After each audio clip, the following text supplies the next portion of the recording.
Hello everyone. आज है 7 जुलाई और आज इस वीडियो में हम बात करने जा रहे हैं अनिल अंबानी ग्रुप की दो कंपनियां जिसमें एक बड़ी तेजी आई थी, बहुत बड़ी रैली थी। पहला है रिलायंस पावर और दूसरा है रिलायंस इंफ्रास्ट्रक्चर। दोनों ही कंपनी के बारे में हम बात करेंगे और अगर आप मेरी चैनल को रेगुलर फॉलो करते हो तो याद रहे, जब शेयर ने इतनी बड़ी रफ्तार दिखाई थी ना, रिलायंस पावर ने 15 रुपए के करीब ये शेयर पहुंचा था, तब मैंने वीडियो बनाकर कहा था कि भाई साहब ये एक ट्रैप है, बेटर है कि इसको अवॉइड किया जाए और कभी भी खरीदने की यहाँ पर जरूरत नहीं। आप देखिए 17 रुपए तक गया था ये शेयर। मैंने कहा था कि जिस तेजी से ऊपर गया है उस तेजी से ये नीचे भी आएगा। मैंने कुछ रीजंस भी आपको बताए थे। बिल्कुल इसी तरीके से रिलायंस इंफ्रा के ऊपर भी मैंने वीडियो बनाया था जब शेयर 100 रुपए से ऊपर निकला था, और मैंने कहा था कि ये जिस तेजी से गया है उस तेजी से नीचे भी आएगा। लोग कह रहे हैं कि मल्टी बैगर बनेगा, मल्टी बैगर बनेगा, प्रमोटर हिस्सेदारी खरीद रहे हैं।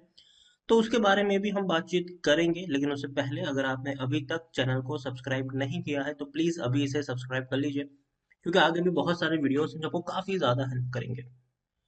तो शुरुआत करते हैं हम रिलायंस पावर के साथ। रिलायंस पावर में एक महीने में 22% का ग्रोथ है। 10 रुपए का शेयर आप देखिए 17 17.5 तक पहुंच गया, लेकिन उसके बाद टूट रहा था। ये वो वक्त था जहां किसी को मौका नहीं मिल रहा था खरीदने का, और अब ये वो वक्त है जहां पर लोगों को इतना नुकसान हो चुका है, जो ऊपर के लेवल पर खरीदारी करके बैठे हैं, कि अब उनको बेचने में भी भैया उनका मन नहीं करता। क्योंकि डेफिनेटली जब आप देखते हो कि आपके पोर्टफोलियो का कोई शेयर 20% 22% तक टूट जाता है, तो एटलीस्ट आप ये मानते हो कि चलो आज नहीं तो कल उठ जाएगा, आप उसी आशा में बैठे रहते हो और शेयर टूटता जाता है। वही हो रहा है यहाँ पर। और देखिए, हमेशा मैं हमेशा कहता हूँ कि जब भी कोई शेयर लगातार 10-15 दिन तक अपर सर्किट लगा रहा हो, तो याद रखिए जब वो टूटना शुरू करेगा ना, तो लगातार वो 5-6 दिनों तक टूटता रहेगा। और ये रिलायंस पावर ने तो भैया और ज्यादा दिनों तक ये टूट रहा है। बीच बीच में थोड़ी सी रफ्तार दिखाई, लोगों को लगा कि यार दोबारा दौड़ेगा ये, लेकिन ऐसा हुआ नहीं, वापस उससे ज्यादा बड़ी गिरावट लेकर बैठ रहा है। देखिए हुआ क्या था यहाँ पर। रिलायंस पावर और रिलायंस इंफ्रा में इतनी बड़ी रफ्तार क्यों पकड़ी इन दोनों ही शेयर्स में? तो जो सबसे बड़ा रीजन था वो ये था कि एक बात चली थी कि प्रमोटर खरीदारी करेंगी यहाँ पर, और इसी की वजह से शेयर्स में तेजी आई। अब देखिए, शेयर्स में तेजी आई थी ना, तब शेयर ट्रेड कर रहा था बहुत ही नीचे के प्राइस पे था। रिलायंस पावर जो ट्रेड कर रहा था वो 4 साढ़े 4 के करीब था, ठीक है। और जैसे ही ये बातें शुरू हुई, आज देखिए शेयर कहाँ पर पहुंच गए।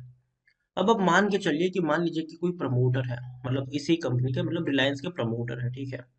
और प्रमोटर के पास मान लीजिए कि 100 करोड़ शेयर है। एग्जाम्पल दे रहा हूँ मैं, ठीक है। 100 करोड़ शेयर है, हालांकि होते नहीं इतने ज्यादा, ठीक है। 100 करोड़ शेयर है प्रमोटर के पास, 4 रुपए की कीमत पर 100 करोड़ शेयर, मतलब 400 करोड़ रुपए का। आप मान के चलो कि भैया हाँ, उतने की वैल्यू है इनके शेयर्स की। लेकिन प्रमोटर जब ये कहते हैं कि भैया हम थोड़ी और क्वांटिटी खरीदेंगे, ठीक है, और एक माहौल बनता है पॉजिटिव, उसकी वजह से 4 रुपए का शेयर पहुंच जाता है 17 रुपए पर। तो जो प्रमोटर के शेयर की वैल्यू 400 करोड़ थी, वो 1700 करोड़ हो गई यहाँ पर। आप समझ रहे हो, 1700 करोड़ हो गई यहाँ पर। तो अगर प्रमोटर ये बोलते भी कि भाई हम थोड़ी सी क्वांटिटी ऐड कर, तो जो पैसा, ये जो ग्रोथ है ना, उसी से थोड़ी सी क्वांटिटी ऐड कर देंगे ये लोग। थोड़ी बहुत बिकवाली भी कर सकते हैं, थोड़ी बहुत तेजी भी। देखिए ये प्रमोटर के ऊपर, ये प्रमोटर यहाँ पर क्या करता है। ओवरऑल मैं यही कहने की कोशिश कर रहा हूँ कि पहले देखिए कि प्रमोटर के पास शेयर है कितने। रिलायंस पावर की मैं बात करूं तो भैया प्रमोटर के पास होल्डिंग बची है, मुश्किल से प्रमोटर की जो होल्डिंग है वो 9% की है। 9% की होल्डिंग है प्रमोटर की। अब प्रमोटर इसमें 10% की एडिशनल करते भी है, तो भाई उतनी बड़ी कोई इनकी तरफ से वो पंपिंग नहीं की गई है शेयर्स की, ठीक है। इतना बड़ा कोई पैसा नहीं डाला गया है यहाँ पर कि आप ये मान के चलो कि भैया अब यहाँ से ये मल्टी बैगर बनेगा, मुझे 10 रुपए का शेयर 50 में मिलेगा, जी नहीं। ठीक है। पहली चीज तो ये कि जब तेजी आएगी आपके पास मौका नहीं होगा, ठीक है। और जब मौका मिलेगा ऊपर के लेवल पर, जब वो टूटने की शुरुआत कर रहा होगा, तब आप ऐसी गिरावट है कि आप बेच नहीं पाओ। इसलिए मैं मना करता हूँ यहाँ पर। रिलायंस पावर में मैंने मना किया था कि भाई साहब ये जो तेजी आई है ना, फायदा उठाइए, उठाइए। किस तरीके से? अगर आप नीचे के लेवल पर फंसे हुए हो, कभी भी आपने पहले रिलायंस पावर का शेयर खरीद लिया हो, लॉन्ग टर्म से इसको होल्ड करके चल रहे हो, नीचे के लेवल पर फंसे हुए लंबे समय से, तेजी आ रही है, भाई साहब बेच के निकल लो यहाँ से। लेकिन लोग पता है क्या करते हैं, जब उनको दिखता है कि अच्छा 4 रुपए का शेयर भैया 15 पे पहुंच गया, उनको ज्यादा लालच जाग जाता है, ठीक है। उनके पास है, वो और खरीद लेते हैं ऊपर के लेवल पर, और यहाँ पे वो लोग फंस जाते हैं। तो इसीलिए मैं मना करता हूँ कि जब भी कोई दिक्कत में रही हुई कंपनी जब इस तरीके से दौड़ती है, तो ये नहीं मान लेना चाहिए कि अब ये रिवाइव हो जाएगी, अनलेस एंड अनटिल उसका मैनेजमेंट स्ट्रांग हो, ठीक है। जबकि यहाँ पर मैनेजमेंट भी उतना स्ट्रांग नहीं है, पैसों की किल्लत से कंपनी गुजर रही है। तो उस चीज को हमें यहाँ पर समझना है। स्मॉल कैप शेयर है, ये 3,600 करोड़ का मार्केट कैप है। यहाँ पर देखेंगे तो भैया 1 करोड़ से भी ज्यादा का वॉल्यूम बीएससी में है। और एनएससी में देखा जाए तो एनएससी में जो वॉल्यूम ट्रेड है इनका, वो तकरीबन तकरीबन 2.5 करोड़, 2.75 करोड़ के आसपास का वॉल्यूम ट्रेड है। रिलायंस पावर की यहाँ पर बात हो रही है। टेक्निकल रेटिंग यहाँ पर न्यूट्रल देखने को मिली है। और तो और देखिए, Reliance power begin equipment export from in sector, तो देखिए यहाँ पर जो कर्जा है इनके ऊपर, ठीक है।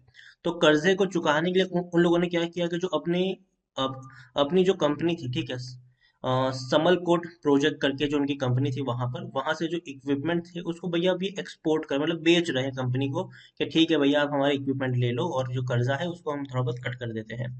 तो ये यहाँ पर हो रहा है, लेकिन सरप्राइजिंगली 95% लोग खरीदने की सलाह दे रहे हैं, सरप्राइजिंगली, ठीक है। और मैं खुद यहाँ पर नहीं बोलूंगा, मैं कहूंगा कि भाई साहब मैं 3% वालों के साथ हूँ, बेचने वालों के साथ हूँ मैं भी यहाँ पर, ठीक है। रिलायंस पावर में जब भी तेजी आएगी, यहाँ पर मौका होगा बिकवाली का, खरीदारी का कभी नहीं होगा। और अब देखिए प्रॉफिट्स, थोड़े बहुत प्रॉफिट, अच्छे प्रॉफिट्स होंगे, 4,000 सॉरी 450 करोड़ के आसपास के प्रॉफिट थे इस साल, हुए हैं, ठीक है। जो पिछले 2 साल से कंपनी नुकसान में थी, लेकिन कंपनी के ऊपर कर्जा है, कंपनी को अपना कर्जा चुकाना है, प्रमोटर की होल्डिंग भैया ना के बराबर है, तो भैया प्रमोटर सबसे पहले तो अपनी होल्डिंग बढ़ाएंगे, कर्जा चुकाएंगे, क्या करेंगे यहाँ पर।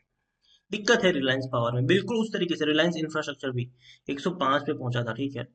लगातार मैंने कई वीडियोस बनाए थे, ये जो जब तेजी दिखा, जब मौका था बेचने का, लगातार मैंने कई सारे वीडियोस बनाए थे, मैंने कहा था कि भाई साहब गिरावट ऐसी आएगी कि आप बेच नहीं पाओगे, ठीक है, या फिर आपका बेचने का मन नहीं करेगा।